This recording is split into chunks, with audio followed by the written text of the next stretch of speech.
All right. Okay. So thank you everyone for joining us today. So as a reminder, our forum will be in person in Boston from August 21st to the 24th. And then we will have a concurrent hybrid virtual forum August 22nd to the 24th.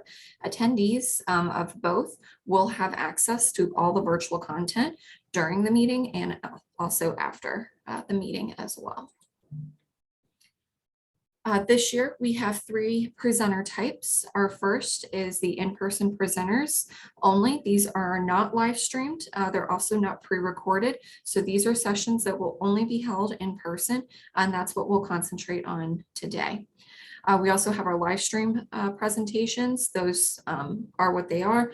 They'll be live streamed out to our virtual audience, and the virtual audience can interact with them via chat. Our pre-recorded presentations and in-person presentations. These are presenters that were chosen to give an in-person presentation as well as a pre-recorded presentation, and then they will be able to answer questions during that pre-record release through the virtual chat as well. So as you're preparing your slide deck, we have just a few recommendations when you're thinking about your presentation and kind of what you want to talk about. First, we do recommend keeping everything simple.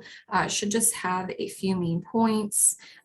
The purpose should be easily identifiable, and the details should be taken up mostly by the presenter speaking.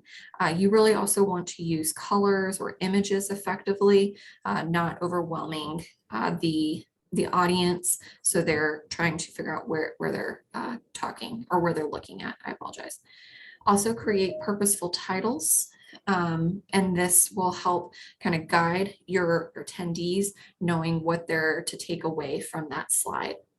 Also limiting your charts or diagrams, making sure that it is relevant and you're not overwhelming them with too much data. Another way to connect with your audience and to create a trustworthy relationship with your audience is to tell a story. It helps them know that you are an expert, you've experienced this, and it kind of creates that connection. Transitions and animations are always great within a slide presentation, but we do recommend that they are used minimally. These should really be used to emphasize a point, whether it's your main key point or something like that, but it should not be on every single slide for every single point. At the end, you'll also want to emphasize your key points.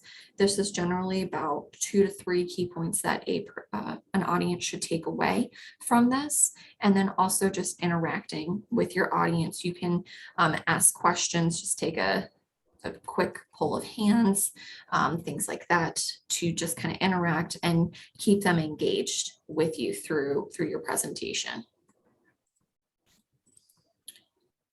So preparing to go on site. So from now until your presentation, we recommend that you stay in communication with NIGP and your co-presenters. This really is important, so you all know coordination, when people will arrive, scheduling rooms, all of that. Also, make sure you do pack your laptop. NIGP doesn't provide a laptop for your presentation, so you'll need to make sure that you have one. Also, make sure you arrive to the room 10 to 15 minutes prior to the start time. This 10 to 15 minutes will allow you to make sure that your technology is working, you understand what is there, and just allow you to get comfortable with the room. Once you've done that, and if you're comfortable, you can certainly interact with your audience as well through that, just kind of asking questions, start to engage them as well.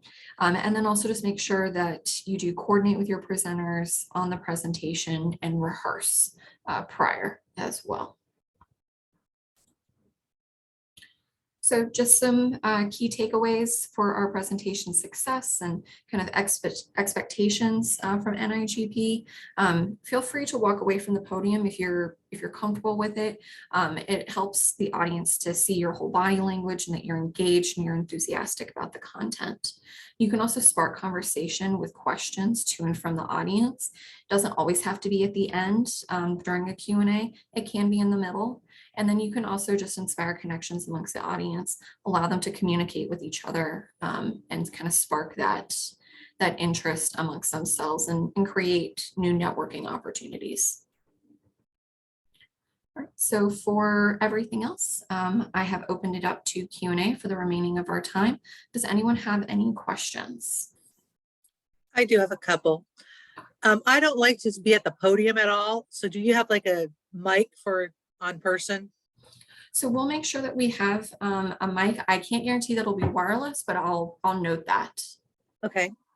And then the other thing is, again, since I'm not there, I like to use the little clicker and with a Yep. pointer on it. Will those be available too? I'll double check just to make sure. Perfect. Thank you.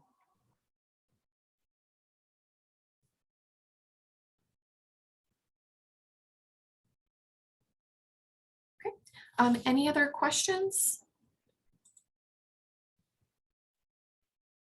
No.